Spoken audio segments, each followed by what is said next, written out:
જય શ્રી કૃષ્ણ। આજે અધ્યાય બીજો ભાગ આપણે ચાલુ કર્યો છે મિત્રો। એ અલગ અલગ રીતે આ રીતે સમજાવે છે। આ રીતે આ અલગ શ્લોક એનું રૂપાંતર આ રીતે ભગવાન શ્રી કૃષ્ણ અર્જુનને સમજાવે છે।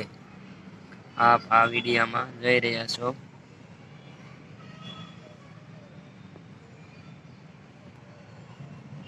અલગ અલગ રીતે સમજાવે છે શ્લોક સાથે। અને જીવનમાં ઉતારવા જેવું છે, જેથી જીવનમાં ઘણો ફાયદો રહે છે। આ રીતે સમજાવે।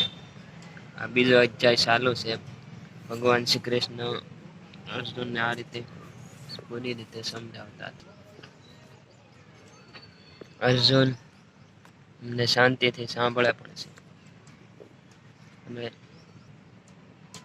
આ રીતે આખો આ બીજો અધ્યાયનો બીજો ભાગ છે।